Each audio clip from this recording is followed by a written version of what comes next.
Welcome to this full guide to discipline. Just quickly, a few things before we start. I want you to know that this video will save you years of your life's energy, mistakes that you'll make, and potential pitfalls. And I'm giving it to you completely free. In this video, I'm combining my own experience, real science, what science says about discipline, and I'm also going to be adding in lessons from some other of the greatest men in history, all with one single goal, and it's to make you more disciplined. Just some proof before we start, so you know I'm not just some random guy on the internet in a good-looking hoodie saying, like, oh, guys, work harder. I used to be a gamer. I used to be a porn addict. I used to be a junk food addict. I used to be completely lazy, distracted. I was weak. I didn't exercise. I was genuinely suicidal and wanting to kill myself for months. I had zero drive, zero ambition, zero will to work or do anything with my life. Now, over the last few years, 5, 6 years, I've transformed completely. I play national level volleyball. I wrestled as a varsity wrestler. I was training to box as an amateur. Built my first online business. I became a community leader, and I work endlessly trying to provide value to the world. This is actually funny timing that this is happening now, that I'm recording this video today. Yesterday, late at night, I just got in a very big argument with my parents. I'll spare you the details. But a lot of stuff had happened. A lot of stuff had went down. And I really don't feel like recording this. This is my second take of the intro just to make sure like my mic and everything like that was working. I don't necessarily want to. But I'm here with a smile on my face, trying to give you the best experience possible because I know that this message is important and I know that this will help somebody. And I know if I'm going to be talking about discipline and I'm going to be talking about working hard and all these things, I can't just subject myself to how I feel. You've been in that situation where maybe you've gotten to like a huge argument with your parent or a loved one or a family member or a friend or whatever, and you just feel like you're completely worthless the next day. You just feel like there's nothing that you can do. You just can't seem to get anything done. I have a very similar feeling to that, but I'm still here. I normally wake up around 5 a.m. I woke up extra early today. It's 2:47 because I do what is required, which is what discipline is. I'm not just saying this stuff to brag to you. I'm saying this because I started exactly where you are, and I hope you looking at me now, you're a little bit inspired by my journey and my story. How does this full guide work? Here's how this full guide to discipline is going to work. Every section will give you a story or example, either from my life or someone else's life. Then I'll give you a lesson, and then finally an action step you can take right after watching. This isn't just some video you watch while sitting back and watching or while watching like YouTube while you eat, or just having on in the background, kind of like a podcast. That's not what this is. This is a video you have on full screen. Maybe you have a notebook or a piece of paper or a Notion document or a Google Doc or something. Taking notes, writing down action steps that you can take, modifying your habit trackers, your timetables, regardless of how advanced you are in like the self-improvement space, whether or not you track every single minute of your day, depending on like what you're doing or what you need to get done or whatever. This doesn't matter how advanced you are. This is a guide for absolutely everyone, and I guarantee you that there's something within here that will change your life, but you need to give it your full undivided attention. You need to watch it multiple times, and you need to keep going through and keep referring back to this guide. So save it, loop it over and over, like overnight. Literally right click the video if you're on PC, loop it so it'll be in your recommended more, because if you're watching it a ton, YouTube is going to think that you love the video and you want to keep watching it because it's fairly long, so it thinks there's like a ton of engaging content, which it is. There's actionable steps that I'm going to be giving you. This might take you a few days to finish, maybe even a few weeks if you're really taking the steps seriously. But if you follow it to then, you'll become a completely different person. You'll feel disciplined, you'll feel focused, and you'll feel unstoppable, and like your mind is unbreakable. Section 1. Now we're starting the guide. I'm going to take a little sip of water, and then we'll get straight into it.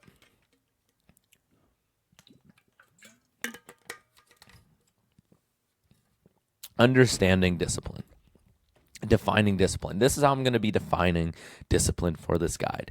It is doing something you don't want to do that benefits your life in the long term. Not wanting to goon, then gooning, is not discipline. If you're like, man, I really don't want to like beat my meat.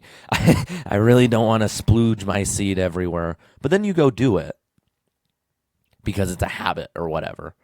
That's not discipline. You didn't work hard to do that. Spilling babies everywhere doesn't improve your life long term. Therefore, this is not an act of discipline. Willpower and discipline are actually very linked. Willpower equals how fast you do a discipline action, meaning doing discipline in 5 seconds equals good willpower.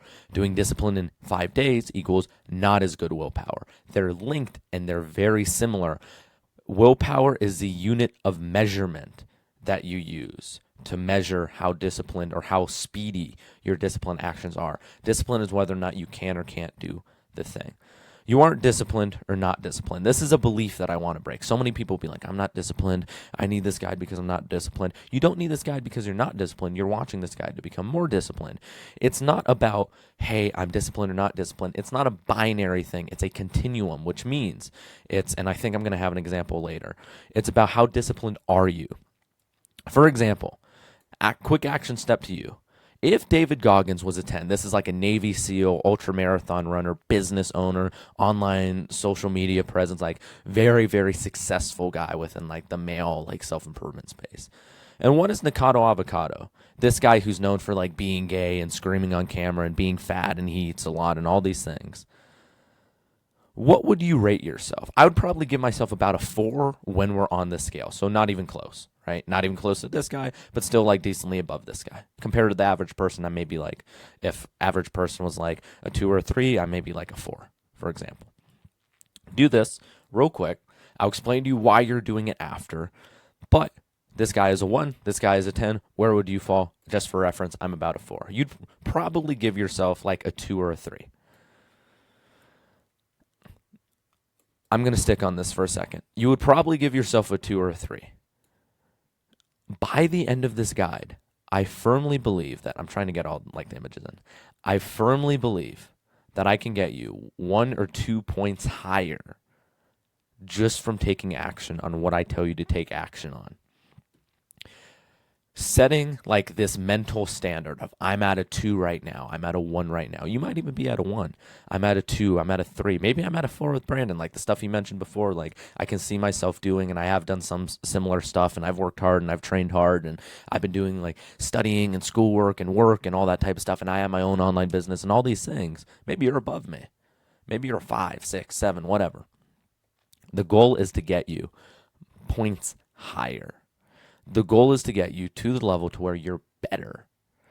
That is my promise to you. So having this mental like checkpoint of where you all are versus where you're going to be, 1, 2, 3 points higher, closer to this guy, that's going to help you massively in the long run. Another mindset I want to give you. Discipline is fun and fulfilling. Quick action step. Write down the most fun and fulfilling time in your life, and I bet is when you are the most disciplined.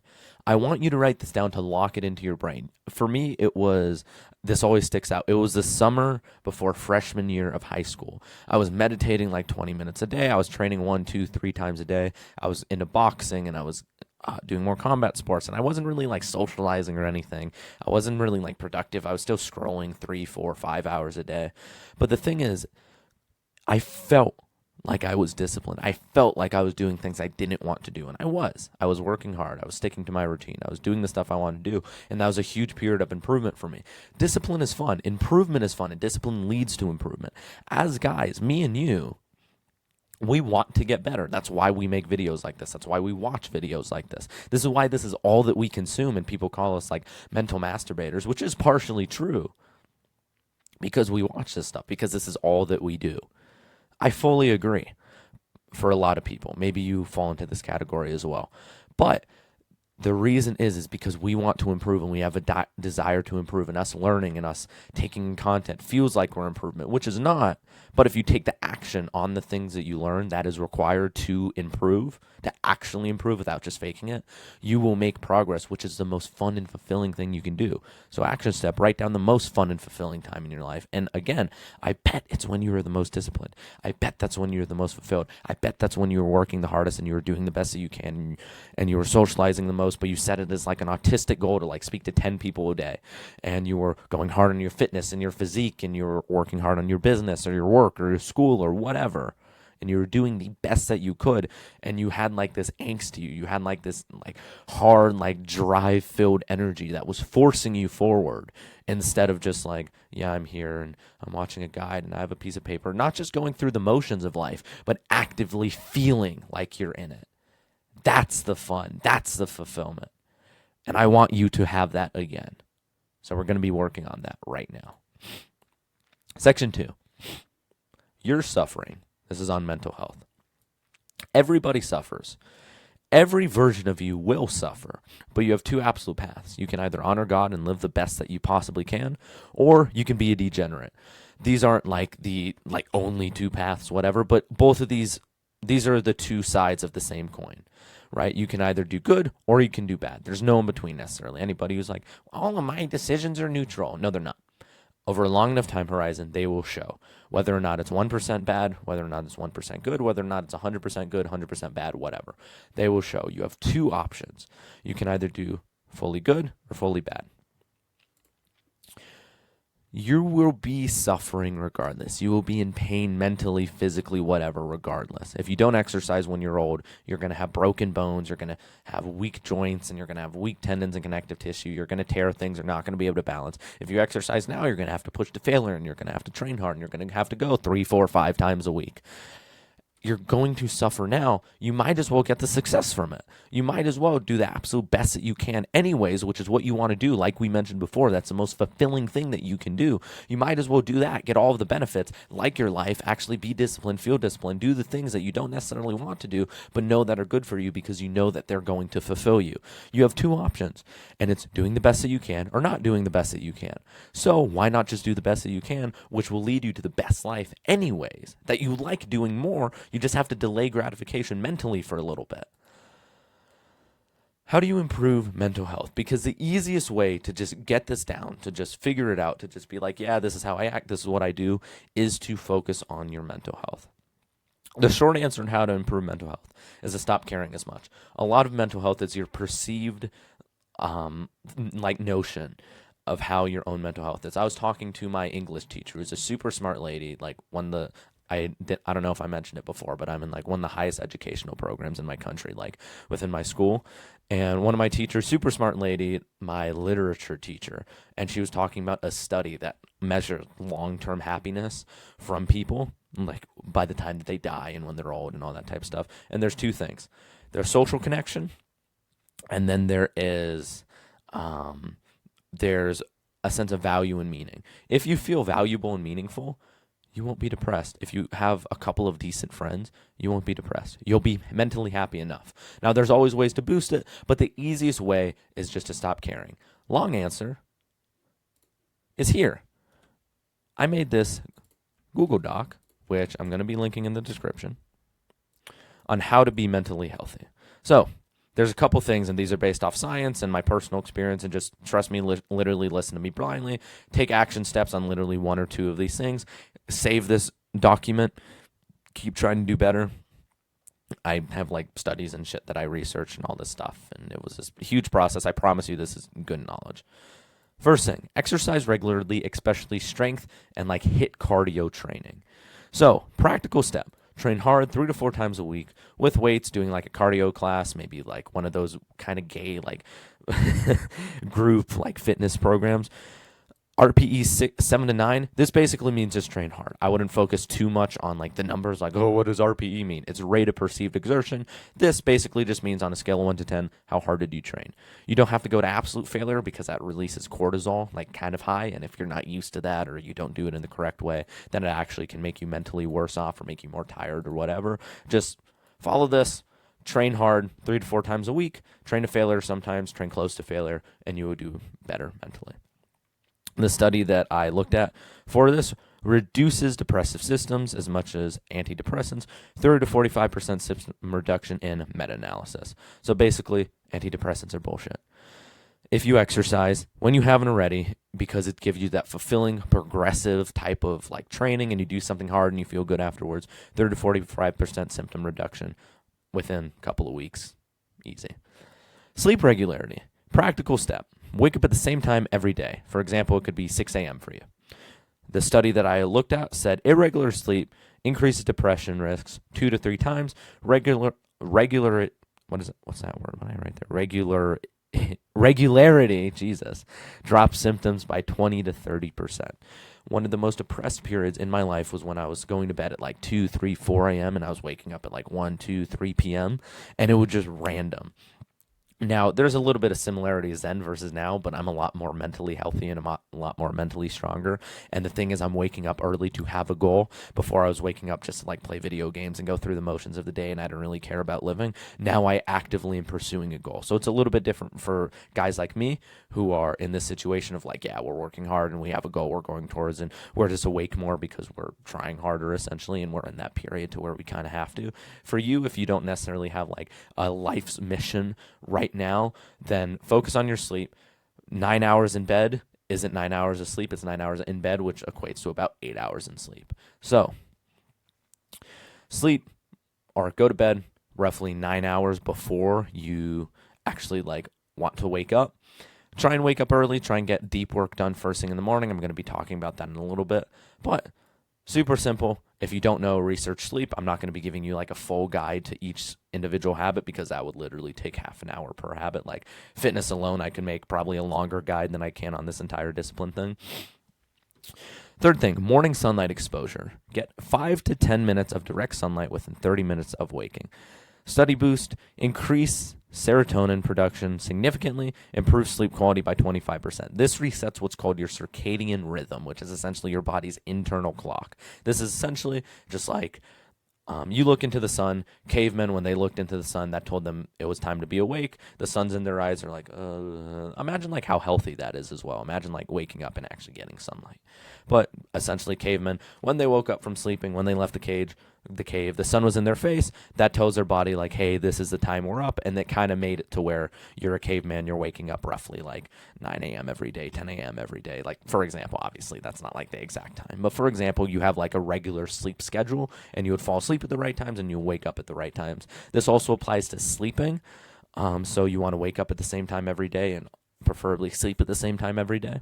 It's a lot easier to wake up because we have alarms and things. It's a lot harder to just fall asleep like that. The study that I looked at increased serotonin production significantly, improved sleep quality by 25%. That's literally a huge boost. Like, if I could increase my sleep quality 25%, I would give every dollar that I have to do that, just because that's such a valuable thing. Sleep is one of the best things you can do for yourself. Another thing, prayer and Bible meditation, whether it's regular meditation, prayer, Bible, whatever, just doing some type of like religious practice. Practical step, 5 to 10 minutes of prayer or quiet scripture reflection, just like looking at scripture, thinking about how this affects my life. This kind of ties into deep work. The study that I looked at shows a 20% reduction in rumination and stress markers, basically just meaning you feel better, you're less stressed, you have more sense of, again, fulfillment, meaning, whatever. Expressive journaling. Practical step, write 3 to 5 minutes per day. What's on my mind? What's on my next step? Having a like actual action plan for your life when you feel stressed. This I do more intuitively when I feel stressed or when I'm not sure about a decision. Then I'll journal. A lot of people are like, every single night I journal my thoughts and feelings. That's a little bit gay. But if you have something that like is genuinely hitting you and you can't like mentally work through it, writing it down on a piece of paper like in a big document like this is very helpful. Study reduces anxiety and depressive symptoms by 25%. Deep social connections, this is one of the most important ones. Practical step, daily check-ins with one person, your girl, a brother, a mentor. Study boost lowers cortisol by 20%, dramatically lowers risk of depression and early mortality. You literally will die sooner if you don't have friends. Have friends, make good social connections, learn how to socialize, watch my channel on that. This video isn't for that, but I can help you with that as well. Lowers cortisol by 20%. Cortisol is essentially just like your stress hormone, so you'll be less stressed. Nature exposure. Practical step, 20 minutes outside in a park or natural area, at least 3 times a week. Being outside, being with people, experiencing like prolonged periods of sunlight. A lot of people are like, you'll actually get sun cancer. Shut the fuck up. Study boost, lowers cortisol, 15 to 30%, depending on duration. Control dopamine, limit short-form content, essentially. Practical step, delete TikTok. Don't look at short-form content. And set phone boundaries. Don't even have your phone with you 90% of the day. Like, I have mine right here, but I've got to the point to where I literally don't use it. Like if I don't want to, and I'll literally just like throw it over my monitor because my bed's right in front of me. Study boost, 1 to 2 week reduction in anxiety, plus improved focus, mood improvements, 15 to 20%. Again, these are all very, very drastic percentages that make a giant difference in your overall happiness and well-being. Slow breathing, like meditation, deep breathing, just like breath exercises, like taking deep breath in. Doing that literally helps your anxiety and helps your depression and literally solves a lot of it. Like whenever you're stressed, whenever you're angry, one of the first things people tell you to do, take a deep breath, chill out, relax, recenter. That's exactly what deep breathing is, and it's dedicated practice. Practical step, 1 to 2 or 1 minute, 2 quick inhales, long, slow exhale, repeat 5 to 8 times. So kind of what this would look like. This is just one of many different breathing styles. What that would look like is, I think the one I was looking at is they had to hold their breath. So it would be like, and then it'd be hold for like 20, 30 seconds and then breathe out and then hold for 20, 30 seconds and then they would breathe out. I'm pretty sure that's how it worked. I could be wrong. I personally don't like the style of breathing, but this is like one of the best ones that I saw. One of them is like box breathing, I think, where it's like breathe in for 4 seconds, hold for 4 seconds, breathe out for 4 seconds, and then hold again for 4 seconds with no air in your lungs. Another really good one is Wim Hof breathing, which is like super quick tempo like that. And then you hold your breath for like a minute plus 2 minutes. And I've tried it. Oh my God, you feel like a different person afterwards. It's kind of hard to hold your breath for that long. After a while, you might be thinking like, what, you don't breathe? If you can't hold your breath that long, just breathe. Like it's not that hard. Do the best that you can, obviously. Acts of service / meaning. Practical step, 1 interaction per day. Help, encourage, teach, pray for someone. Regardless, just be a good person, generally. Help people, hold the door. Think about it in your head like, man, I'm happy that I did that. I'm glad that like they said thank you. That makes me feel good. Today's a good day because X, Y, and Z. Study boost, increases life satisfaction 20 to 30%, lowers depressive systems consistently. Again, all of these things. I'm going to be giving you a summary at the end of this. I can literally summarize this in 2 seconds, but I want to give you like more practical steps. Nutrition quality.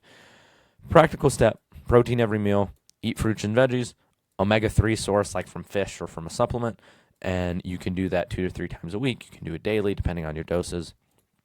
Study boost. Whole food diets lower depression risk by 30 to 35%. Voluntary discomfort, cold showers, endurance training, fasting. Practical step, 30-second cold shower or weekly hard challenge. Something like this. You'll set a goal of like you're doing one hard thing per week, where it's like you go out and cold approach 20 girls, for example. Like super stressful, kind of fun, kind of stimulating. It can go good, it can go bad. Who knows? Study boost improves stress tolerance and dopamine baseline. Subjective mood increases by plus or minus 15% or like adjusted 15%. Summary. I'm going to go back into the presentation for this. Or no, I'm actually not. I lied. Summary. Be a good person. Be social. Have work you like doing, breathe deep, go outside, journal and pray, read. Shorter summary, be a fucking human being, don't be a cave dweller. If you do that, if you're just a human and you're not a cave dweller, then you will be happy enough to where you won't want to kill yourself and you'll be able to be disciplined. Obviously, happier is better, and you can go super, super, super in depth on these things. However, it be how it be. So, summary, like we just went over. Section 3. Leveling up discipline. How do you actually get better at discipline? Because I've went over like all these things that aren't really talking about discipline. Like, why would I do that? Obviously, it's important to the full guide, but why would I even bring that up? Like, the point is, how do I actually get better? How do I actually level up this skill? Gaining discipline EXP. So in video games, you have this thing called experience, which is basically how your character levels up, how it gets better, how like you deal more damage, how your defense goes up, how you can use more mana points, and you can use new magical abilities, and you can use new weapons because you unlock level 20, and you can use the sword that you've had for 3 days. Small discipline actions equals small experience boost. So you get a little bit of experience killing like the small enemy in a game. Big discipline action equals big XP boost, killing the dragon or defeating the boss or doing a raid run in the game. Gaining discipline EXP. If you don't want to do something, it's discipline. Discipline feels good, but it only will after the fact, after you get the result, after you get the initial fulfillment from it. Delayed gratification is key. Every single good thing ever has taken time. Continuum, not binary. Not a lot of time or little time, but how much time. It's not whether or not this is going to last forever. It's not whether or not I'm going to get it today. It's how long is it going to take me to get X result. That's the main thing. It only is discipline if you don't feel like doing it. I'm going to have you level up discipline right now. You have 3 options. You can do a cold shower for 60 seconds. You can do 100 push-ups. If you can do more than 50 in a row, do 200, or read 20 pages. Do the one you want to do the least, because that'll be the best example for you to learn, and it'll work with the analogy the best. So this is your action step. I want you to do this right now. Pause the video, and you'll be back. Have you done it? Go do it. I'm literally going to force you to. Welcome back. You just got a lot of discipline EXP. You just did something that you really didn't want to do, really didn't feel like doing, so you got a lot of experience. Now go do a small act of discipline right now. You have 3 options. Put some cold water on your face, do 1 push-up, read 1 sentence. It can literally be this. So pause it, read this, or just while I'm not talking, while I pause. Action step. Go do 1 act of discipline right now. Boom. Discipline. Easy. Welcome back. You just got a little discipline EXP. That's the difference. Doing something super hard is big discipline EXP. Doing something easy, little discipline EXP. But it's only when you don't want to do it. And it doesn't matter what the thing is. It depends on how much you want to or don't want to do it. If you really, really, with every fiber of your being, don't want to do it, that means you should, because it's going to make you so much better at this skill. It's going to level you up and give you experience points, and it's going to allow you to realize, man, that actually wasn't that bad. I lived. I'm alive. It's been a day or 2. I don't remember necessarily doing the work. I don't remember doing the hard thing. You might be like, oh, actually, I went to the gym and I'm sore. Shut the fuck up. You know what I mean? It's not hard now.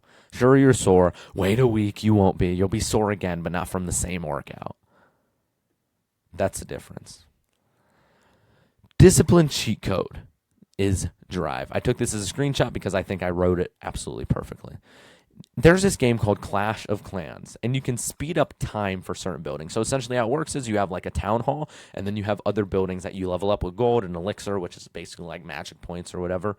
And over time, you get more gold, you get more elixir, you destroy other enemy bases, and you can like level up structures and just make them better. So like your walls, you can make them slightly stronger to where they can take 200 hit points instead of 150, or you can have a better defenses or whatever, like a better cannon, and when you shoot stuff, instead of 1 thing dying, 2 things die, for example. The thing is, you can use gems, which is like this paid item in it. It's like part of the pay to win aspect of the game. You can use gems, which can be used to accelerate the speed of how quickly the building is made. So let's say, for example, it takes 24 hours for a building to finish being upgraded or being made. If you use gems, you can 2x the speed.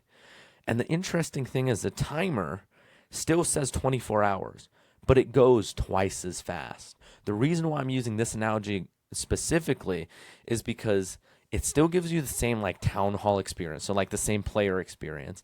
It still takes the same amount of time. It still is on a 24-hour time scale, but it gets done quicker and it's more effortless. Having Drive makes it to where you still have to do the same amount of work. It still feels like you're being disciplined. You still don't want to do the thing. But when you're driven, when you actively have like a mission and an angst and an anger towards doing something, then you start to realize, oh, shoot,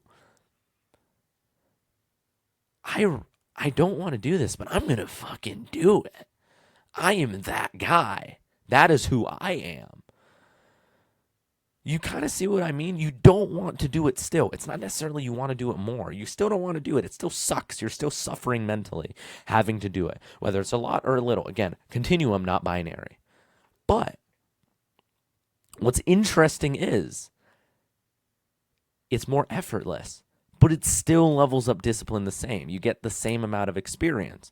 Having Drive makes discipline skyrocket and willpower double. You'll do things quicker, you'll do them more effortlessly, but it'll still take effort. It's weird. It's not effortlessly as in it doesn't take the same amount of time, or it doesn't take the same amount of like, to go do it. It's still a 24-hour time scale like in the game. but the clock is faster. It's quicker. You can get the same amount of experience in a faster way. Having a purpose, having a mission, and having a goal is the number one thing you can do in order to have a drive, and the drive will lead to being better at discipline. My full guide to drive. This is like a super easy, actionable piece of advice that you can take. Again, going to take a bit of water. Throat's a little dry. Been recording for half an hour so far. Probably have another hour to go.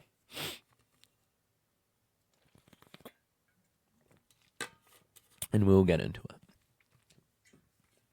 it. Full guide to drive. Find something that pisses you off. When I was younger, it was the fact that I wanted to kill myself and who I was before. That pissed me off to no avail. That made me angry, and it still kind of does. Like, I still kind of have to, like, force myself to be a little bit angry about it. But again, if the actions are the same, if the intention is the same, it doesn't really matter. Force yourself to find something that you're angry about. It can be small. It can be somebody cut you off when you were driving. It could be, obviously, don't, like, do road rage and don't be a dumbass, but use it as fuel. You got into an argument with someone earlier, whatever. Find something that pisses you off. You probably have something. It could piss you off that I'm yapping so much and I'm wasting a little bit of your time because I keep giving examples when you already have something. It could be that if you don't have an example or not, and I'm still pissing the other person off, but I'm trying to help everybody, all right? Number 2, convince yourself that it's meant to be used against you by an enemy. Back in the day, Tate had exploded, and he's actually about to fight on Misfits, which is why I'm thinking about him. Tate had exploded. And his entire thing was battling the Matrix, us versus them, us versus the world. That was my enemy. I'm depressed because of school. I'm depressed about this like weird system that I'm in that I didn't choose, about COVID, because that's like during that time is when I think everybody unanimously got fucked over, like mentally. That was my enemy. That was the thing that like I hated. Number 3, God allowed it to attack you in order to make you better.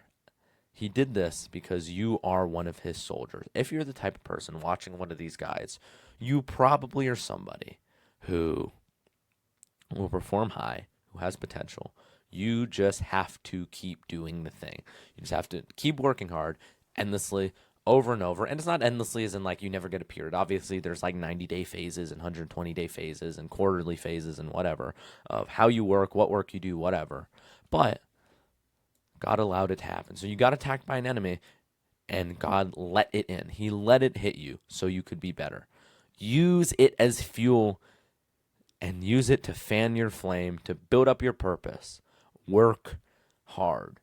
I want you to be your absolute best. So just general overview. Find something that pisses you off, me being depressed. Convince yourself that it's meant to be used against you by an enemy. COVID. God allowed it to attack you in order to make you better as a soldier. I have power now. God gave it to me. God is the one backing me. I can't lose. Use it as fuel towards your flame and build your purpose. It's my purpose to prevent other people from having to deal with this bullshit and to teach them how to not deal with this bullshit and to help them by giving them a full guide to discipline that's over an hour long when I get done recording it. Final thing, work hard. I need to work hard to ensure that this happens, and I'm able to do that because I have infinite drive, infinite motivation, because I convinced myself of it. This is the most overpowered tactic in this guide, and I plan on making a full guide to just drive soon because it's the most valuable thing I've come across in years, which nobody talks about. This is like the mini guide. I call it like a full guide. This isn't the same as this. This presentation has like 50, 60 slides. This is one, and it's 5 bullet points. Obviously, it's not like a full guide, but it's my guide to drive based on kind of what I understand about it right now. So, action step.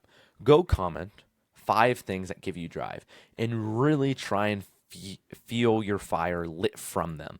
Use this exact framework. Find something that pisses you off. How is it used against you by somebody who's against you? Admit God has allowed you to make you better. Admit the world has allowed it, the universe, whatever. It doesn't matter on like your religious beliefs. It's just what I use because I'm a Christian. Use it to fuel your flame and build your purpose. Explain why this helps with your purpose, how this entails with your purpose, how this is going to make you better. And then finally, how you're going to work hard. And past that point, don't do anything. Work hard. So you should have like 25 things written down. Use this as infinite motivation. And these will be like your biggest motivators. Put them on your wall behind you. Literally, I have like right here. I don't have like motivational things anymore, but I have like my content strategy and I have the books that I read and all that stuff behind me on my wall because I'm obsessed with these things. I have like this level of obsession with it that I have. Work hard. Do your absolute best. Use it to fuel your flame and to build your purpose. That's your action step. Go do it right now. Section 4, discipline in work. How do you actually work hard? So you're disciplined, you're getting to the point to where like, okay, you understand, like, do what you need to do. Doing discipline actions is hard, whatever. Like we all knew this, just I made it more sit in your brain better and I made you understand it better. How to work. 3 things. Have something to work on requires a system-based goal. I'll explain that in a second. How to find something to work on meaningful.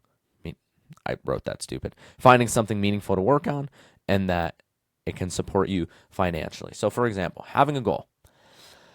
I want to scale my business up to 5K a month. Cool.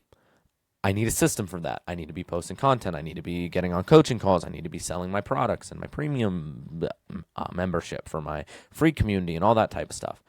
How to find something to work on meaningful, like meaningful work. Again, I wrote that stupid. I'm sorry about that. I made one mistake this entire presentation so far. Finding meaningful work. That's meaningful to me because of the drive guide that we gave before, right? So this is meaningful. Obviously, I have my why. Can it support me financially? If I'm making 5K a month, absolutely. Maybe not so much now. I'm a little bit broke. I'm a student, so I'm allowed, or I can for a little bit. Hoping to make some more and move out soon, but it'd be how it be. If you've been doing this entire guide, you already maybe know what it is that you want to work on, whether it's your physique or your fitness, or fitness and physique are different, I guess. Fitness or a specific sport or your work or making money or whatever. You've gotten to the point to where you kind of had an idea. You're watching this for a reason. Have something to work on. Have a goal that's backed by a system that you follow. So you break it down, and I'm going to be going more into that, I think, as well.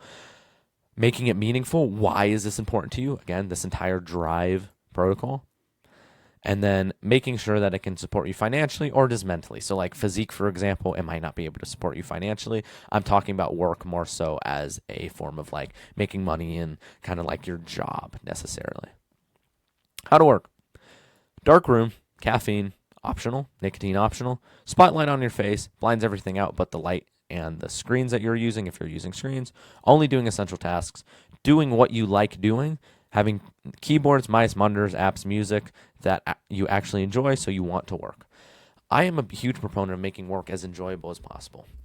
I have my water, I have my coffee, I have 2 monitors that I use, I have a nice pair of headphones. I'll play like Bart Simpson lo-fi when I work. I normally work in a completely pitch black room. Sometimes I'll have like one light on, but it's normally mostly dark to where I can only see the stuff in front of me.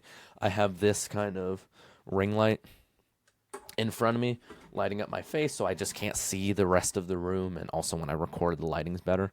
I have my 2 monitors in front of me. I purposefully have light mode on so like it kind of blinds me a little bit, and one, it wakes me up more because I work first thing in the morning, but 2, it allows me to only focus on that. So I can't see anything else. I see the lights, I see the work, I see my keyboard, I see my mouse. That's it.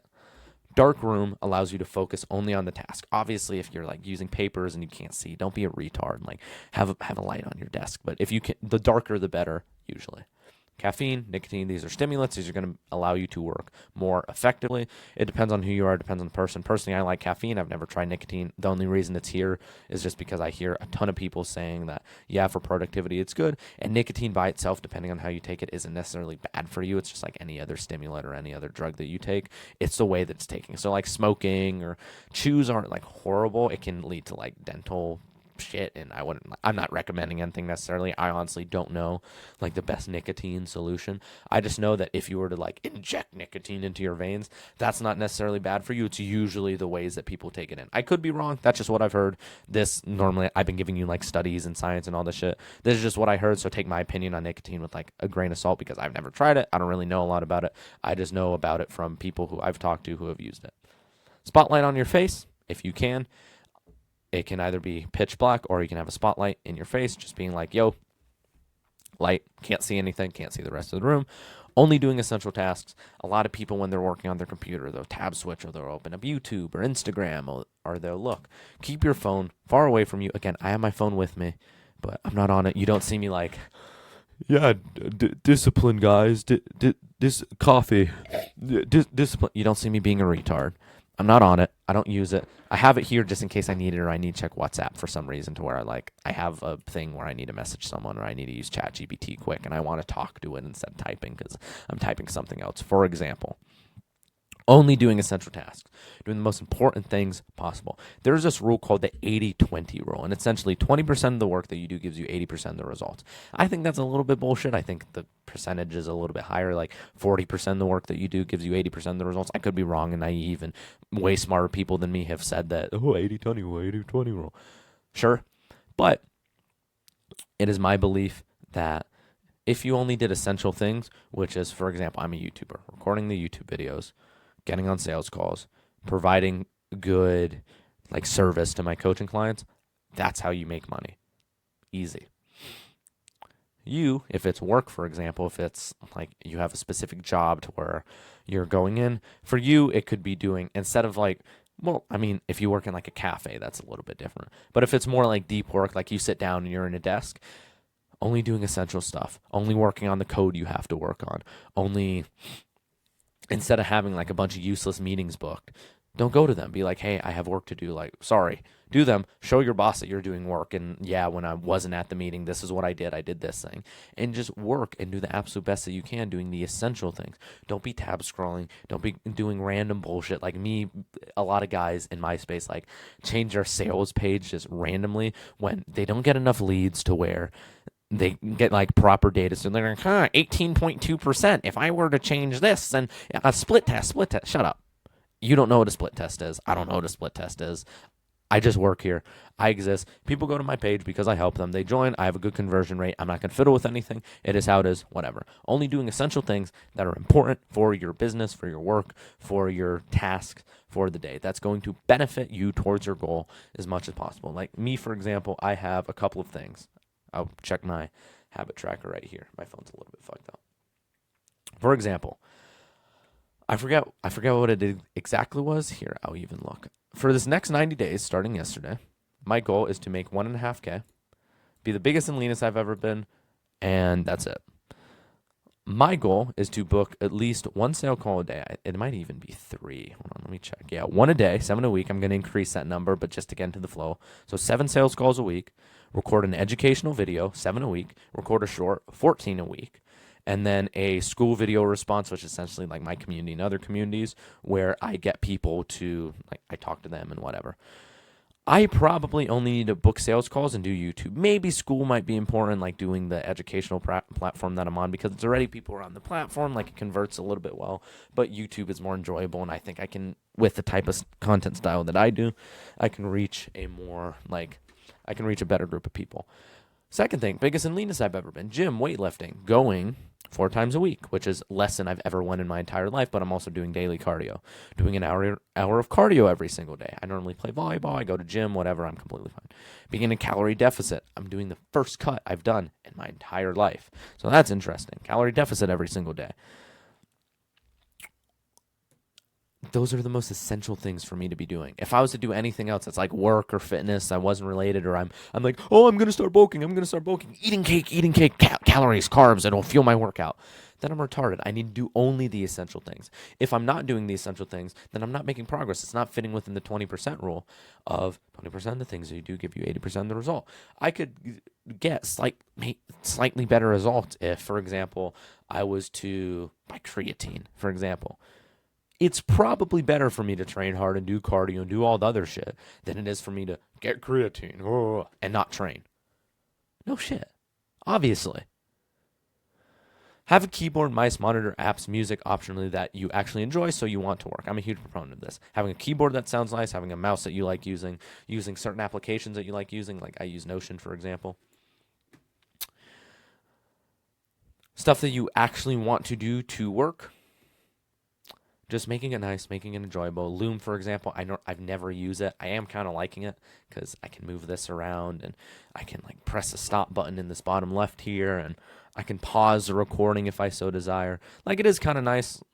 I use it. I'm used to it, so I like it. It makes me want to work. This microphone, I think, sounds good. I honestly think my voice sounds nice, so when I watch back recordings, I'm like, man, I sound kind of nice. I think I talk like a dumbass sometimes. I say like 50 billion times in a sentence, I know. But I do what I like. I have voice settings that I like. I have glasses that I like. I wear like this hoodie. I like how I look in the camera. I have this little like fucking piece of hair that's sticking out like a dumbass, which only I have probably noticed. But I feel fine. I like this water bottle that's by me. I like the coffee that I drink. I do what I like, which is having nice stuff, feeling good, doing my best. And yeah, it be how it be. This is how you work. This is how you work hard. Setting blocks, setting periods. When to work. We're going to be going into this. I literally just copy and pasted this from ChatGPT because it said it absolutely perfectly. I was discussing like the script and I was getting back and forth ideas. You might be like, what, you use ChatGPT? Yes. Because it gives good ideas. It's basically just me because I talk to it about all this stuff. I journal mostly in ChatGPT. ChatGPT knows more about me than like some people that I'm friends with in real life. To be honest, it could expose me for some shit. Biologically, your brain is sharpest 1 to 3 hours after waking. Prefrontal cortex is fresh, dopamine system is running, yada, yada, yada, boring science shit. Essentially, you haven't done anything during the day that's fatiguing. You're the freshest you're going to be. You've done the least amount of bullshit to work, scrolling, and you're distracted, and you have the least amount of issues when you first wake up. No decision fatigue, especially if you set up the night before. This lines up perfectly with my goal because it's talking to me specifically of waking up 4 or 5 a.m. For you, it could be 5, 6, 7 a.m., whatever. It goes over like the Bible and stuff. We can talk about this for a second if you'd like. Biblical mornings are when God met his people. David sought God early in the morning. Jesus prayed before sunrise. Moses met God when the crowd woke up. Why? Quiet heart, quiet world, clear mind. Deep work thrives in stillness. I think this is a very important lesson, even if you are an atheist, that some of the best like philosophical thinkers and religious leaders in history prioritize the morning because of the stillness, because of the quietness, because it's when you can kind of think and feel and you can do your best work. Practically, no one needs you at 5 a.m. No one's texting, no one's calling. You don't have to do any chores. There's no distractions. And then this is where discipline compound. Shut up, GPT. Essentially, this is when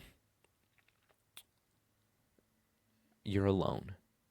I get bothered constantly when I'm home.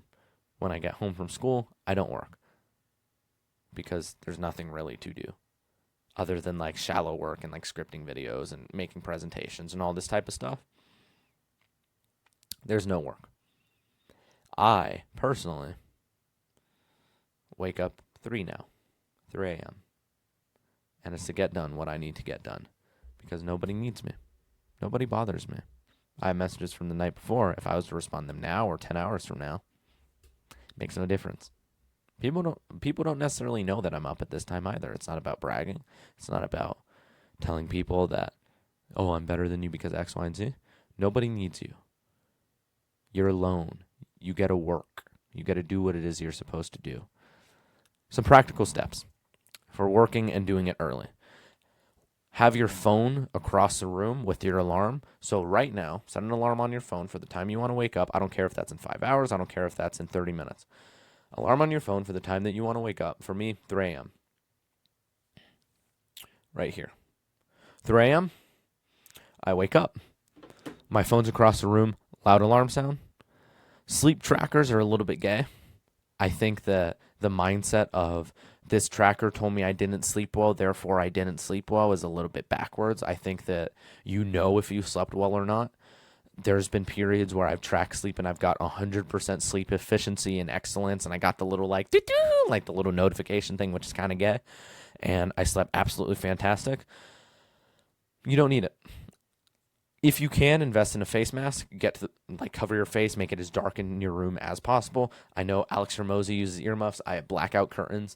I turn all the lights off. I have like the TV going just for like white noise or whatever. But I'll have a face mask on and I'll be faced the other way and I'll like not be looking at anything. Temperature matters a ton to fall asleep. Colder is better. Don't go to sleep stimulated. Don't go to sleep pissed off, horny, etc. I went to sleep pissed off yesterday, so maybe you actually can. Don't go to sleep if you're horny. If you want to goon and then you goon, then you're kind of weird, bro. Anyways, some practical steps. When to work, early mornings. Do I have any other thing? Here. let me go into a little bit more detail about deep work specifically. Deep work is essentially like the deep, uninterrupted work that we talk about here. When nobody's distracting, you can just work on the most essential thing. You do the habit called eating the frog, which is essentially just like you do the hardest thing first thing when you wake up. You do the deepest task. You do the most important task, regardless of how you feel, whatever. You just do it. Eat the frog. It's a good analogy of like you're at dinner, and if you have steak and rice and a frog, do you eat the frog first or second? The point of the analogy is you eat the frog first. The first few couple of bites taste like a little bit weird because it's gross in this analogy, like you're tired from working or whatever. But then after a while, it tastes good, and you feel fulfilled, and you're happy and whatever. When it comes to deep work, it's literally as simple as what I've already told you. Don't be tab scrolling. Stay focused on one task. Keep refocusing on the task. Do it in a way that you like doing. Obviously, still getting the same amount of work done, the best work you possibly can done, but doing it in a way that is almost effortless for you, making it as easy as possible to work, to form the habit. And then making sure you do that first thing in the room, or first thing in the day, phone across the room, all that stuff, whatever. Later in the day when you're more tired, there are rest periods. I'm going to be talking about like discipline and rest and all that type of stuff. But you rest and you go back and forth and you go from work to rest to work to rest to work to rest up until you fall asleep. Big rest, wake up, completely fine, and then you can do it all again. When work feels like shit, what do you do when your work feels like shit? Do it anyway. You have top 10% work days, so a section of days, 10% of them that are your best work days, and a bottom 10% that are your worst. Bad days happen. That's life. There's nothing else I need to talk to you about here. Bad days will happen. Good days will happen. It is how it is. Today I'm having a bad day. I'm still showing up. I'm still recording the longest or second longest video I've ever recorded in one session. This is how it be. This is what I do. This is what we do. This is what me and you try to accomplish because we both work hard. And the thing is, so many people don't understand this concept. So many people will think top 10% work days. What? And the bottom 10% work days. What? You understand that there are a certain number of days. If you have 365 days in a year, let's say you have 100 in a year, just to round it down. If you have 100 days in a year, 10 of them are going to be your best ones. 10 of them are going to be your worst ones. You will have a group of days that suck, guaranteed, compared to the rest of them. 80% of them will be okay. 10% of them will be fucking fantastic. You get to choose, though, whether or not you turn them into a good day. So you get to up the standard of what a good day is. Or you get to lower it, actually. Let me rephrase that. You get to lower the standard of what a good day is. I can say it's a good day because literally the rest of my day is good regardless of what happens. I could get fucking shot in the arm. I don't care. The rest of my day will be a good day because of the fact that I did something that I really didn't want to do. I worked very hard and I did my absolute best when it comes to this video presentation for you. Bad days happen. That's life. Learn from it. Do better. Be disciplined. Do your absolute best. Section 5, discipline and health. I'm going to be giving you some actionables and just like some general advice and some information that I think can very help you to help you be healthier, to fix your health. That's going to allow you to be more disciplined because the more healthy that you are, the more disciplined you can be. Health is the most important thing, and it's broken up into a few different aspects. Fitness, mental health, and diet. We went over mental health a little bit, but we're going to be going a little bit more in depth on like specific things that you could be doing. Fitness. Discipline and fitness. The best type of fitness, in my opinion, is the Mario Rios athletic bodybuilding type fitness. There was this guy a couple of years ago who coined the term athletic bodybuilding, and it's essentially just bodybuilding because during this time the culture of bodybuilding was like heavy isolation and stretch based, and it still kind of is, and it's just a little bit gay. The idea behind athletic bodybuilding is you do compound movements, you stand every opportunity that you can. You're not trying to squeeze out every 1% to 2% of maybe extra muscle gain. You're being healthy, you're being functional, and you're doing the absolute best that you can to be an athlete while building muscle at the same time. So this means you prioritize compound movements that allow you to stand up, practice a sport, vary movements. You do pulls, chins, for example, or you go from pull-ups to chin-ups, for example. You train rotation-based movements. The essential human movements are vertical, horizontal push and pull, squat, lunge, hinge, rotation, and carry. Example split that I used a few years ago, link in description. Bonus, get into fighting, boxing, and wrestling, changed my life, and it is fun as fuck. So we're going to be going over this right here. This is an old routine that I used. You can use it as somebody who's trained several athletes, and this is a note for me, by the way. Somebody who's trained several athletes and has become more experienced myself. I've been training almost 6 years now. I was using this routine around 2 to 3 years. This routine is not very good. It will work completely fine, but I have much better systems that I've used to get to some extremely good results, like 110 pounds for 5 reps on weighted pull-ups, for example, which is 50 kilos. If you're interested in me training you and helping you improve your life as much as possible, you can click this link to see if we'd be a good fit for one another. Here is essentially just like my inner circle coaching group type thing. You can look here, set up a call here. We can see if it's a good fit. Don't pay for this until we call, because I'll just kick you out and refund you. But yeah, pull day where you have plyometrics, you're doing jumping, hinge movement, bicep barbell roll. So supinated, I called it bicep barbell row, supinated, a different type of pulling movement, still a horizontal pull, vertical pull. I have hammer curls supersetted with a carry, so I have a carry in here. I have an overhead press, which is a vertical press. I have a bench press in here, which is a horizontal press. I have a clean, which is an explosive movement, Bulgarian split squat, back squat, Romanian deadlift, squat, hinge, split squat. And then I have core movements. I have more twists, and then the routine continues. This honestly isn't bad. It just could be a lot better based on what I know now. If you were to follow this as like a beginner, for example, you would make really good results from like a push-pull legs or a pull-push legs type of system.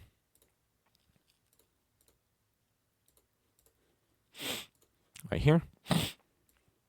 This type of fitness, in my opinion, is the absolute best. All right, so we went over that this is the best type of fitness. We went over like an example routine that you can follow, literally just copy me verbatim. Obviously, there's principles. You can find all that stuff on the internet. I'll teach you. I teach better than 90% of people because most of it's bullshit. Again, 110 pounds for 5 reps on weighted pull-ups. Doesn't happen by accident. Street lifting technique. Look up street lifting. Good technique, like powerlifting standard, but for pull-ups. That's that. Discipline and mental health. We already went over how to be mentally healthy, but that's not most people's problems. How do you actually stay mentally healthy? So what happens is people have these very dramatic periods. Well, they'll go up and down and up and down. How do you just stay at like a good level? How do you consistently go up? Or maybe you go up and down a little bit, but it's trending mostly up. It's mostly linear or whatever. Step 1, don't care as much. The lesson that I want to give you is don't give up on good habits just because you feel good right now. I was in a relationship with a girl, and I have her name here, and you're already in like an hour in, so I don't think that anyone's watching. She's not watching. I know she still watches my stuff. How you doing? Fucking obsessive. Anyways, I don't know if she's watching past this point, but I know I've seen her like my stuff still.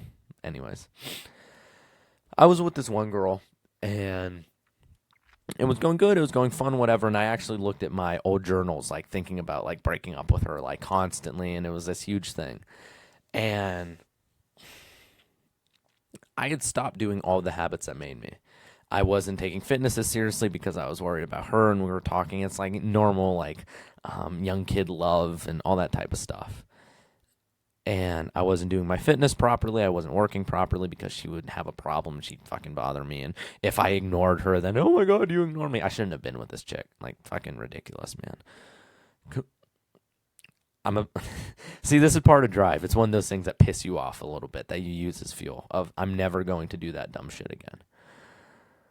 I gave up on several habits, and my life got worse. I actually got to the point to where I was the saddest, most depressed, fattest version of me. Could you imagine me being fat? Like, I can have like these like nice cheekbones and dimples and all this shit, and I'm lean and I have a 6-pack and I have like chest striations and shoulder striations, and like you can see like my biceps have like peaks and they're nice and all this stuff.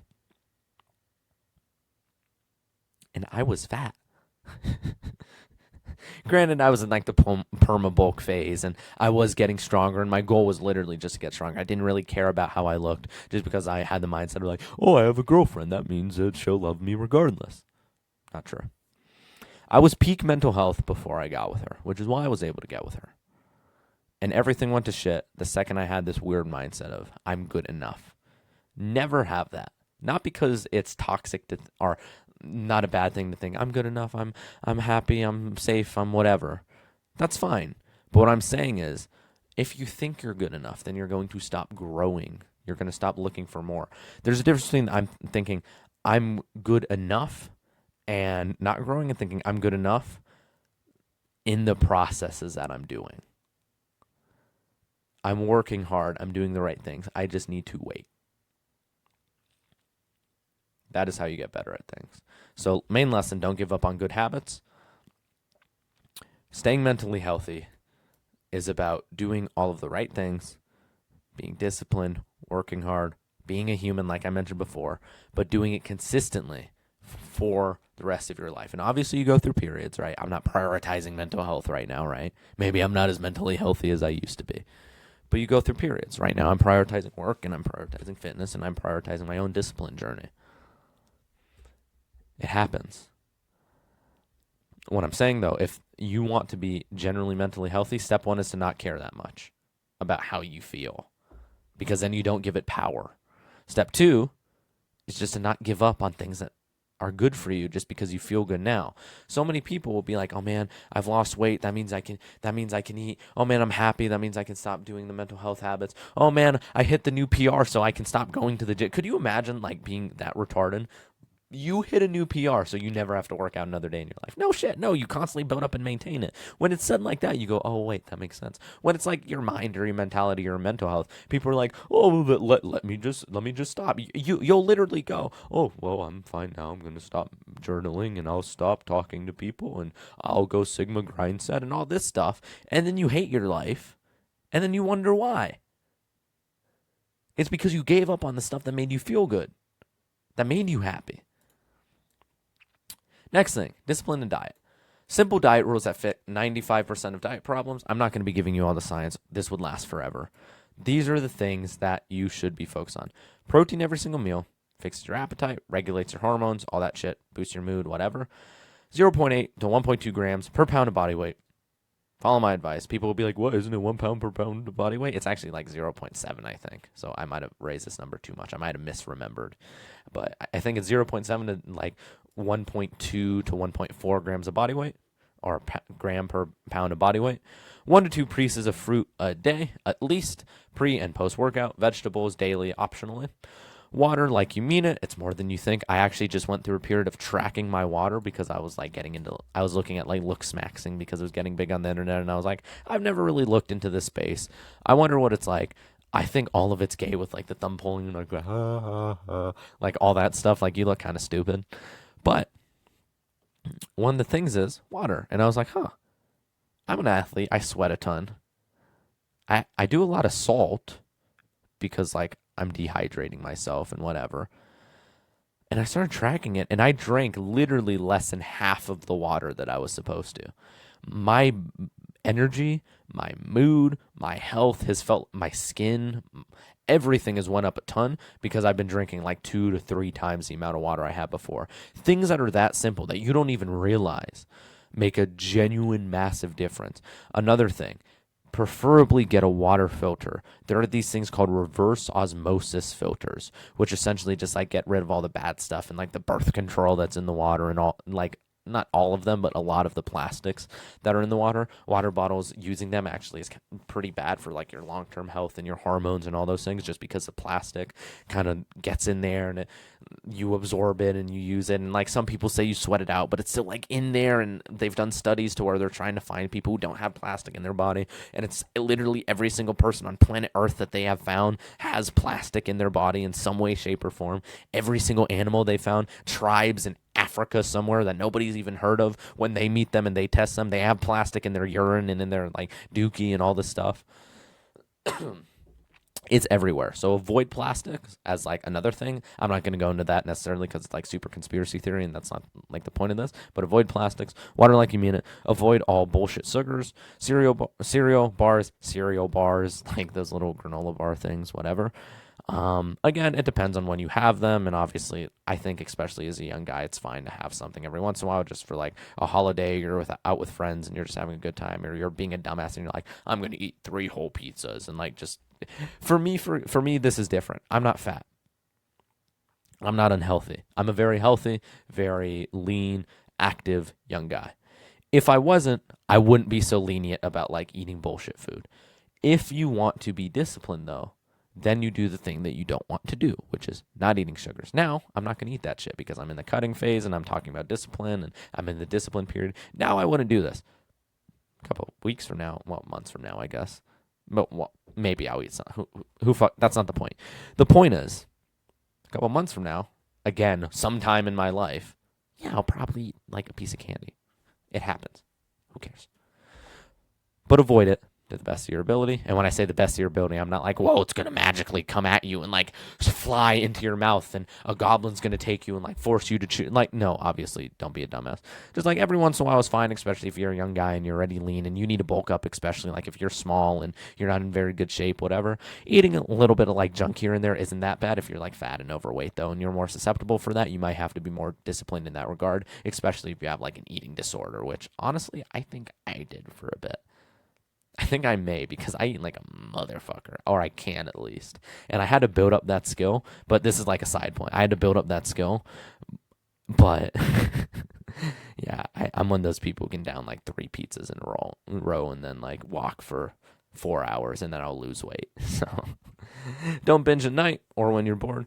Eat like a man who respects himself. Don't be eating like cute sweeties and like Laffy Taffies and like this gay shit. Action step, throw away all the bullshit food and don't buy it again. You might be thinking, but that's a lot of money. You're either going to get rid of it by ruining it. You're either, here, I'm going to just re-say this. I'm not going to read this because second mistake. You're either going to keep it and ruin your health, or you're going to get rid of it and better your health. Shut up, throw it away. That is my message to you. Throw away all of the food right now. Pause the video, go do that this second. Section 6, discipline in resting. Discipline in resting. You have mental blocks. Every 2 or 3 days, you might notice that you fall off hard. Like you're disciplined, you're doing what you're supposed to. Maybe it lasts a week, maybe it lasts like a week and a half. You're disciplined, you're doing what you're supposed to. You're doing all the right habits, you're doing all the right things. And you just stop. And you like start scrolling, for example. You can probably relate to this. To where you have a bad moment, then your entire day goes to shit, your entire day goes to shit, your entire week goes to shit, and then you're like, wait, what? You fall off, you do the bad habits for days, and then you go until you feel like doing it again. The cycle repeats over and over. I've learned this is kind of like our work capacity in fitness. In fitness, your work capacity is essentially just like very, very basically how much volume can you do? So how many sets can you do? How long can you go on cardio? Whatever. You level this up by pushing hard, doing a lot of volume in this scenario, doing a lot of work, doing a lot of discipline actions, and then resting. The problem is that when you rest, in quotes, you do bad habits when what it is that you need is real rest. So you'll have this period where you'll be good for a few days, fall off for a few days, and then you'll cycle back. How nice would it be if we just didn't fall off? How nice would it be if we just didn't get into a rut? Or when we did get into a rut, we knew exactly how to get out by resting, because your body gets into a rut because it sees no end to your suffering. It sees no end to the hard work. This is why I think that this is something that I'm starting recently, but I understand it so well already. Starting like these 60, 90, 30-day challenges of whatever, trying to change your life, being super dedicated, like one main goal, 1 or 2 main goals for a prolonged period of time is actually super important because it shows you that there's an end. It shows you that after a while, you get to chill. You get like the big rest period, or you get the fun period to where you can work hard and then fun, work hard and then fun, work hard and then fun. I'm going to be telling you how to rest. How to rest. Sleep, obviously. Read, only if you don't read like a retard. This essentially means that if you're good at reading and if you not necessarily enjoy it, so many people will like read 2 books, be like, I tried reading, it doesn't work for me. Shut up, shut the fuck up. Read only if you can like actively read. So if you're not constantly like looking back and forth and it's not super fatiguing for you to where you're like constantly looking back on the thing and you're like, Sally was a prostitute and she, wait, what was Sally again? Sally was a prostitute. Oh, okay, she was a prostitute and then she got with the pimp. Wait, what was she again? Why'd she get with the pimp? If you're like that, then maybe don't read for rest. Healthy foods, fats, healthy carbs, proteins, all good for you. These will help your recovery. People are like, carbs are bad for your brain. Shut the fuck up. No, they're not. They spike your insulin and then they go down, and what happens afterwards? You're more productive. but it depends on the type of carb you eat. There is complex carbs or simple carbs. Eat complex carbs. Google that, search that up. That's essentially just like rice and veggies and fruits and all that type of stuff. Complex carbs, they're more complicated to digest, basically, but they give you more shit because they have more shit in it. Socialization in the sun, being in the sun in general is super important. Cuddling something, a person or an animal, which is extremely effective. If you have the access to like a girl or your wife or just like, I guess, a female friend. I mean, you can go with a dude. I don't care. You would go with a dude. I wouldn't. Doing this is actually extremely restful and very good for you. Doing breathing exercises, extremely low intensity cardio like walks or bike rides. Outside, gentle music, story about being sunk to sleep. The old girl that I mentioned before, I would be like super tired, and I've never been good at like falling asleep necessarily. I've gotten a little bit better through improvement and all that type of stuff, but I've never necessarily been good at falling asleep. The best sleep I got in my life, and it pisses me off having to admit this, was this girl had a beautiful voice, 10 out of 10. All the shit that I may talk, this girl had a fucking phenomenal voice. She would sing me to sleep basically every single night, and I fell like a light. It was honestly one like the nicest experiences to be sung, and I got great sleep. I was able to wake up early. I was able to do a little bit of work before she started bothering me, and then like it was a toxic relationship and all this shit. Obviously, the hard part about like toxic relationships is that there's a lot of good and there's a lot of bad. Like there's a lot of stuff you really like about the person, but there's a lot of stuff that you're like, oh my God, I want to kill you. Leave me alone, please. That was one of them for me.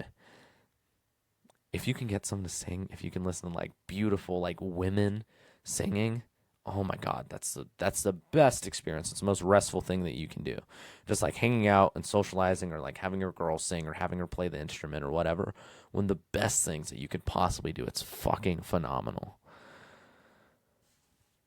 Said simply, cut out the bullshit. Anything that stimulates you is not rest. Scrolling junk food, porn, video games, scrolling on YouTube, like watching long form videos like this even. This is like awfully fatiguing if you're actually learning and taking lessons from it. This is not restful. Even if you feel rested after, it's fake. It's your brain coping and saying, I'm rested. If we scanned your brain, you would be hyperstimulated, which is not rest. Anything low intensity with low levels of stimulation is rest. Stuff like here that I just listed. Anything of the slide. I obviously didn't list everything because it'd be fucking hundreds and thousands of pages long.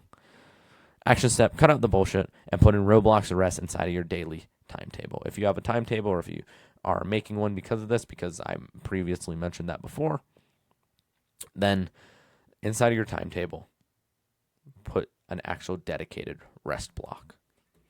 Discipline and religion. I'm not going to go too in-depth on this because, one, I'm not very good at talking about this, and two, it's a hard topic because this can actually, like, if I give you wrong advice, it's actually very detrimental to a lot of people. So here, if I'm like, how to rest, and I give you something wrong, it's whatever. Like, you slept wrong. Like, oh no. Like, whatever. Obviously, I'm giving you the best advice I possibly can, and I firmly believe that what I'm saying is right, but this is a little bit more persnickety. This is what I do know. The devil. The devil does not want you to be disciplined. In every single religion, there's like this evil figure, as far as I know. There's like this bad karma, or there's a devil, or there's something that's against the good. A disciplined man says no to sin. He serves God, he serves others, and does their very best to fight the forces of evil. When you are disciplined, you're actively going against the devil. You're fighting that enemy. It's increasing your drive. It's increasing your will. It's making you better. But on the same, different side, the same token, you're serving God. You're serving your creator. You're serving your leader and the person who has given you the life that you have, with all the hard, with all the bad, with all the good, with all the sad, with all the angry, with all the envious, with all the whatever. He allowed you to have those things to make you the person you are today. And he gave it to you with the intention of you becoming the best you can possibly can and honoring him in the best way you possibly can. God never gave an impossible task. You will sin, but you never have had to. You will always have a choice, and the choice is yours. You can decide whether or not, in the very beginning, first thing I talked about, being a degenerate or serving God. You decide how you make the choice. He never gave you an impossible task. You will sin, but you never have to. You will always have a choice, and the choice is yours on if you serve the devil or if you serve God. I'm not saying I'm perfect. I'm not saying I know a single person who's perfect. I'm not saying you're ever going to be perfect. I'm not saying that I know more than you in this regard of that I'm perfect or I don't do any wrong that I'm conscious or unconscious on. I think I do the very best that I can. It is how it is. I'm just saying that this is the way that it is. You can either say yes or you can say no, and that is your choice. Isaiah in the Bible. Isaiah 6:8. This is a verse that really, really sticks with me. Whom shall I send and who will go for us? And the prophet Isaiah responds, here I am, send me. This is Isaiah talking to God. This verse inspires the heck out of me. And it's because Isaiah in the Bible he was a prophet, but he was still like a regular guy. Like he was still in a broken society. He still had sinned. He still had his own issues. He still has his own like lore within the book. But he sinned, and he wasn't perfect. And God is saying, whom shall I send and who will go for us? Who will go for the people? Who will go for me? Who will I send as my one person who I choose to go down and fix that group of people? Because the whole point of this like story is that there's a group of people who are sinning, who are doing disgusting, like heinous actions. I forget the exact story. I don't quite remember. Again, I'm not well read enough to like just have this stuff off the top of my head. But this verse really stuck with me.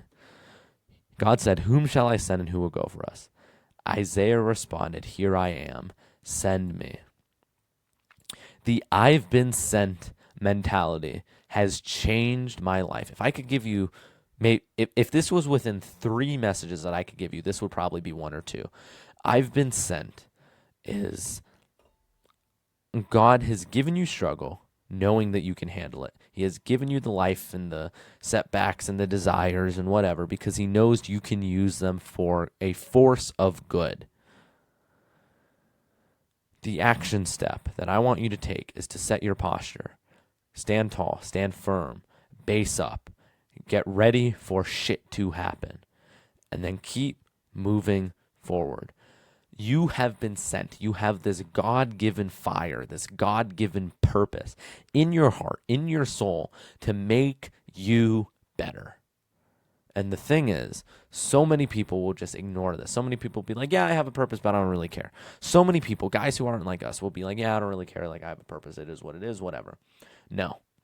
Me and you have a purpose. We have a mission. Guys like us have a set goal and desire to achieve some type of excellence. It doesn't matter what it is. You've watched like an hour and a half, hour and 10 minutes, whatever, into this lesson. You are on the right path of learning, and if you take action, you will be better. What I am telling you to do is set this mentality and constantly think in your head, I must do because I don't have a choice. I have been sent. I don't have a choice to fail. Failure isn't an option. That's not something that I do. Say your name out loud.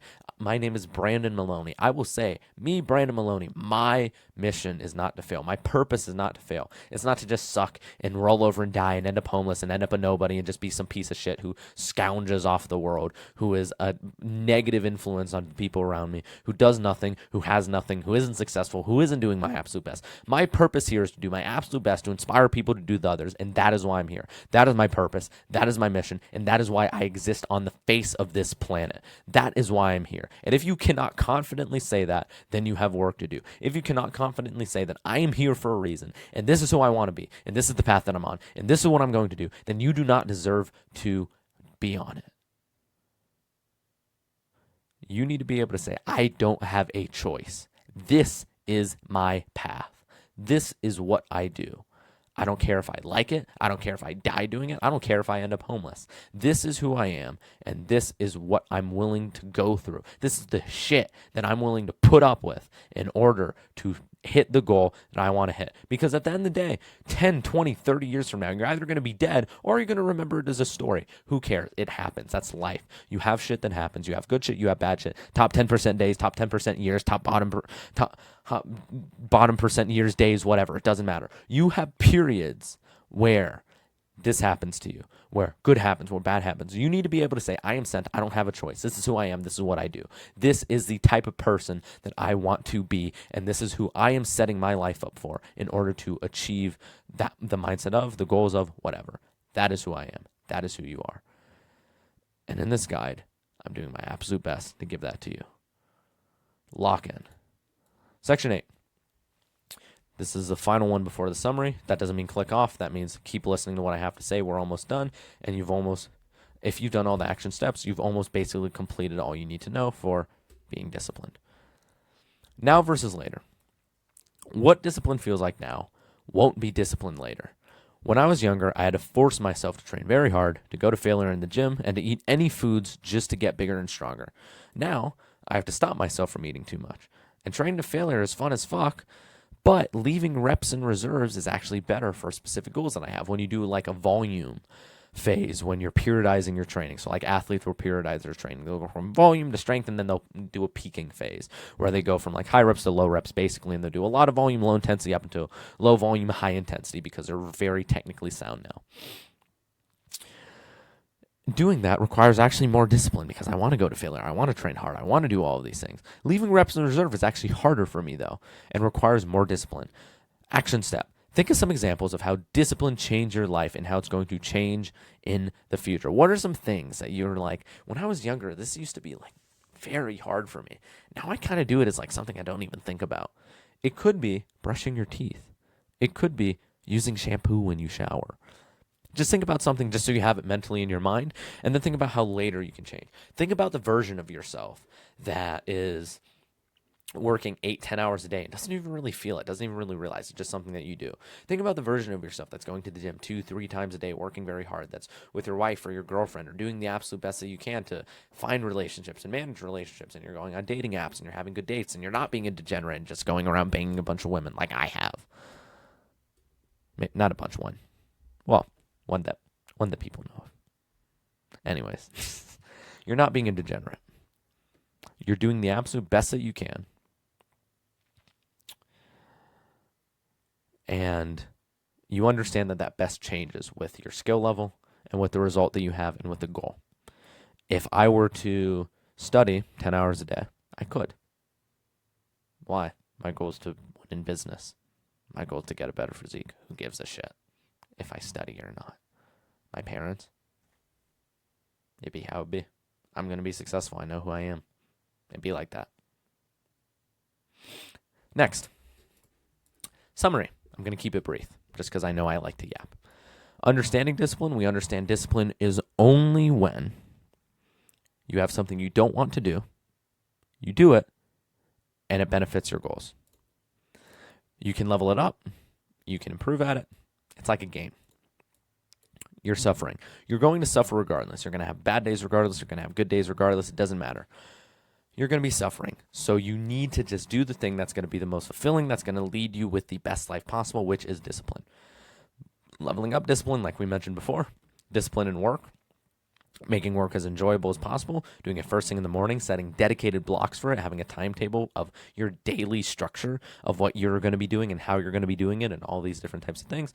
Discipline and health, literally just living like a human, being physically healthy, mentally healthy, and having a good diet are all key. Section 6, discipline in resting, where you rest when you need it. You don't just go off and scroll for a couple of days and then like fall off. You don't get into ruts. You rest when you need it.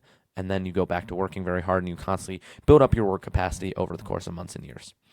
Discipline in religion. The devil will always try and get you not to be disciplined. You need to be disciplined in order to win, to beat him, and to serve God. You need to have that I am sent mentality because you are here for a purpose. Not I am sent as in like I'm some prophet or whatever, but I am sent as in I am here for a purpose. God gave this to me. I'm going to do my absolute best with what I have, and I'm going to succeed in this regard. Discipline changes in form. What is discipline now isn't going to be discipline later. And then, section 10, final words. Final words to you, instant action equals instant momentum. Taking action on these things is probably the best use of your time that you can do, and you build up momentum. How momentum works is, it's not a straight line up and down. It is an exponential graph upwards here. where you achieve success, you reach the success, and then you win. If you want to find the perfect protocol to where you lock in, to where you have hours, like 8 hours of me speaking, of me giving you advice, of me talking and just giving you real actionable knowledge that you can take in, you can join my free lock-in protocol where I help guys. We have a community of people who are always working, who are doing their absolute best to do their best. You see, like, there's 0 people online. That's because they're working, motherfucker. That's because they know not to be on their phone all of the time. That's because they know not to scroll. They're on the app when they need it, when they need to ask a question, and they log in once a day, just hang out with people or talk to people, whatever. And that's how it be. Inside, you get the full lock-in protocol where I teach you exactly how to change your life in 30 days, where you follow a lot of these principles, but even more specific to, like, locking in overall.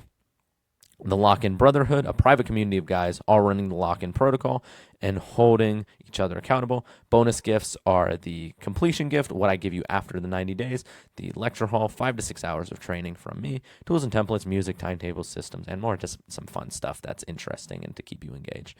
Join the waitlist now. That has been everything. My name has been Brandon. Keep doing the best of doing your best. Trust God.